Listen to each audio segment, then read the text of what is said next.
Subscribe to Rajshri Food and click on the bell icon for more updates.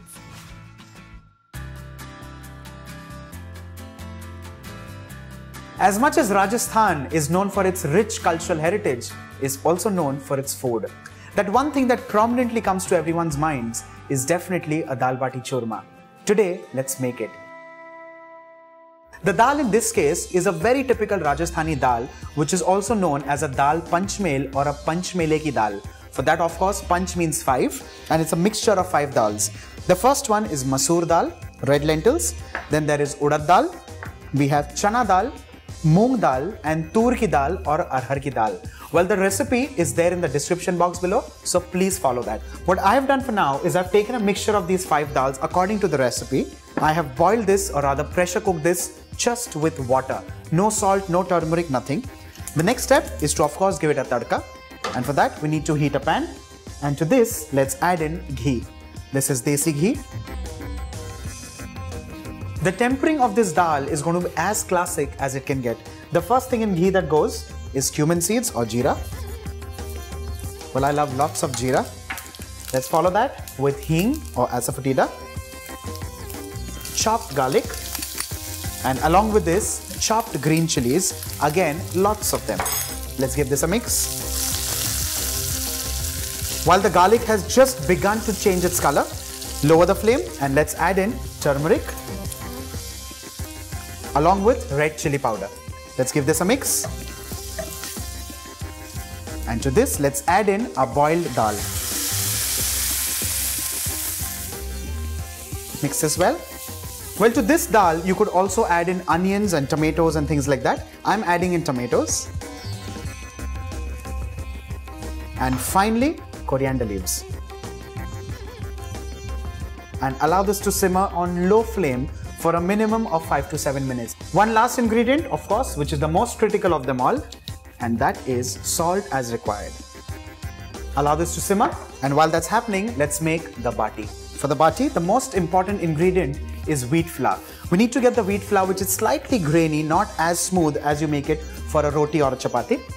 To this, let's add in some salt as required.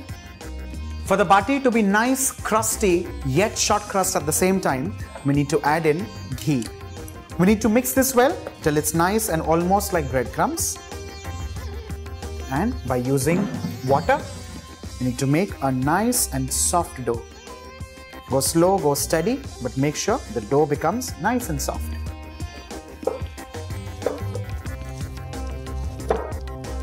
Because this is dal panchmel, it has tendency to stick at the bottom. So ensure that you keep stirring even while you're making the bati. With this, your dough for the bati is done and ready. Allow this to rest for somewhere around 10 minutes and then let's move forward. The bati dough has rested well. Let's give that a quick check. And this needs to be divided into lemon-sized balls.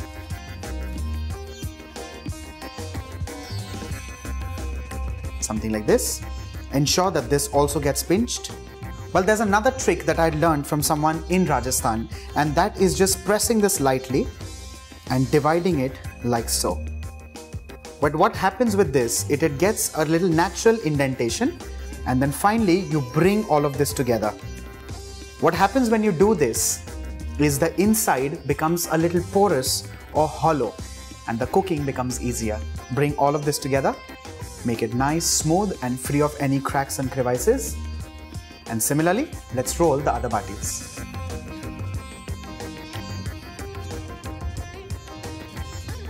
Our batis are rolled and ready. Let's now move on to the next step, and that is baking the batis.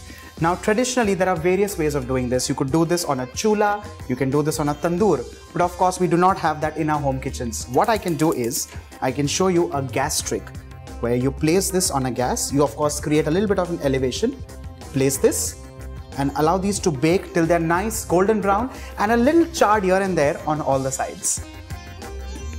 These batis need to be baked on low to medium flame constantly, and this is going to take a good 15 to 20 minutes. So patience here is going to be a virtue. Our batis look perfectly baked and ready. Let's transfer these into a bowl. Well, what I'm doing at this stage is I'm dividing these into two different bowls. There's one bowl which has lots of ghee, and that is going to be for the bati. And these, that is without the ghee, I'm allowing these to cool down completely because the next step is by using this, and that is making the churma. This is an extremely important step in the making of bati, and that is soaking the batis in ghee.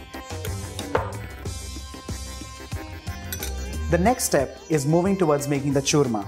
For this, I'm taking these roasted batis and grinding these into a coarse powder.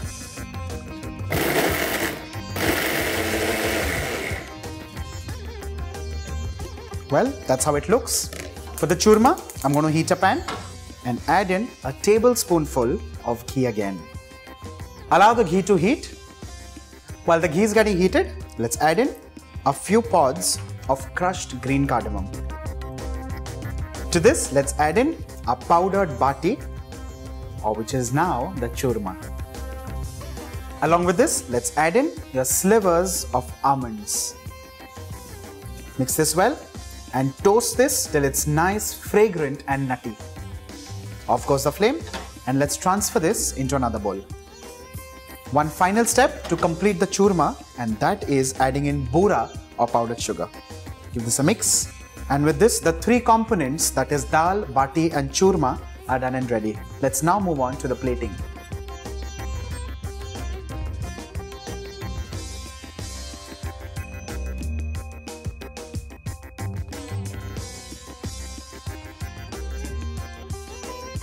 And with this, your Dal Bati Churma is done and ready.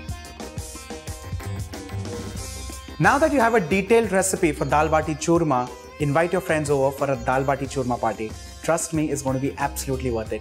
Do not forget to like and share the video and subscribe to Rajshri Food.